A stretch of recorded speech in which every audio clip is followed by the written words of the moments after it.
گلے ملتے ہوئے اور کھانسی نزلے زکام والے کو نماز میں کھڑا ہوا دیکھا، نماز یہاں سے چھوڑ کر مسجد سے اس کو میں باہر نکال کر پھر نماز پڑھاؤں گا، ورنہ نماز نہیں پڑھاؤں گا۔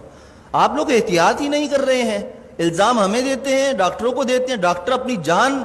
جو ہے نا ان کی عذاب میں آئی ہوئی ہے، مر رہے ہیں ڈاکٹر، ان کو وینٹیلیٹر نہیں مل رہے ہیں۔ آپ لوگوں نے کھیل بنایا ہوا ہے کرونا کو۔ بھائی یہ کرونا ختم ہونے والی چیز نہیں ہے، 5 سال تک ختم نہیں ہوگا، یہ آپ کو میں بتا دوں، لکھ کر دے رہا ہوں میں آپ کو، یہ چلے گا ایسا ہی۔ جب آپ سبزی کی دکان پر جا سکتے ہیں، آپ سپر مارکیٹ جا سکتے ہیں، مسجد بھی آئیں، جمعہ پڑھیں، نماز پڑھیں، ڈسٹینس ختم کریں، نماز کے فوراً بعد ڈسٹینس پیدا کر لیں۔ سنت نفل پڑھنی ہے، پیچھے چلے جائیں، جگہ بدل لیں، اسی جگہ پر نماز نہ پڑھیں دوبارہ۔ یہ ایک کام تو یہ کریں، ہاتھ نہ ملائیں، ماسک کا استعمال لازمی کریں، ہر کوئی اپنے پاس رکھے، باہر سے لگا کر آئے، نماز پڑھتے ہوئے اگر کسی کو اتارنا ہے تو اتار لے، لیکن نماز سے پہلے یا نماز کے بعد اگر آپس میں سامنے کھڑے ہوئے بات کرنے ہیں، بغیر ماسک کے کوئی بات نہیں کرے گا۔ اگر کرے گا تو انشاءاللہ تعالیٰ اس کے خلاف بیان بھی ہوگا، اس کے نام لے کر پھر سب طریق کیا جائے گا۔ عزت بہت ہو گئی ہے، آپ لوگوں نے مجھے بے عزت کر کر کے تنگ کر کے رکھ دیا ہے، اب نہیں، اب میں آپ کو بے عزت نہیں کروں گا، اب میں آپ کو سکھاؤں گا دین پر عمل کیسے ہوتا ہے، اور یہ حکومتی احکامات پر عمل کیسے ہوتا ہے، یہ ہمیں بھی آتا ہے کرانا۔ اور اگر اب میرے خلاف کسی نمازی یا کسی نے بھی کوئی درخواست یا کوئی ایسی حرکت کرنے کی کوشش کی تو میں نے وکیل سے بات کر لی ہے، پورے خاندان کو انشاءاللہ تعالیٰ اس کی نسلوں کو تڑپاؤں گا، قانون بھی استعمال کروں گا، اور وظیفے پڑھ کر اس کی نسل کے لیے بد دعائیں بھی کروں گا،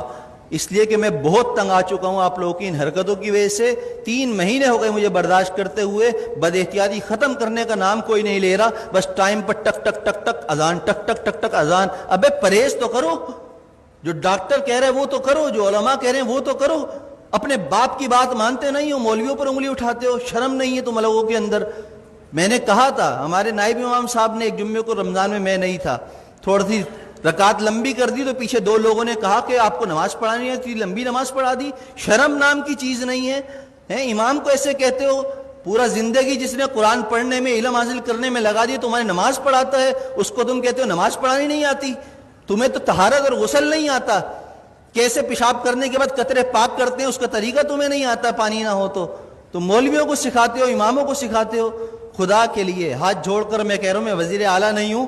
کہ کرپشن کر کے ہاتھ جوڑ رہا ہوں آپ کے سامنے، میں امام ہوں، میرا کردار آپ کے سامنے ہے۔ 7 سال ہو گئے، میری ساری نمازیں، سب کچھ، کسی نماز میں اگر میں نہیں ہوں تو اس کی کوئی نہ کوئی شرعی عذر ہوتا ہے میرے پاس، لیکن وہ عذر پیش کرنا میرا آپ کے سامنے نہیں ہے، میں آپ کے سامنے پیش کروں، اللہ کے سامنے پیش کر دیتا ہوں، میرا دل صاف ہے، مجھے ضرورت نہیں اپنی صفائیاں دینے کی۔ لیکن احتیاط کیجئے، عمل کیجئے، جمعے کی نماز بھی مل کر کھڑے ہو کر پڑھیے اور فوراً جدا ہو جائیے، دور کھڑے ہو کر سنتیں پڑھیے، اور عصر کی نماز سے ماسک کا اہتمام کیجئے، جیب میں رکھ کر لائیے، پہن کر لائیے، بات کرنی ہو ماسک لگا کر پہنیے، مجھ سے مسئلہ پوچھنا ہو 1 فٹ دور بیٹھ کر مجھ سے مسئلہ پوچھیے، ہاتھ اور ملانے کی اور مجھے خیریت لینے کی آپ کو ضرورت نہیں، الحمدللہ میں خیریت سے ہوں۔ اللہ ہم سب کو دین کی سمجھ اور عمل کی توفیق عطا فرمائے۔ میری باتیں کسی کو بری لگی ہوں تو پیشگی معذرت ہے، معذرت، جزاک اللہ خیر۔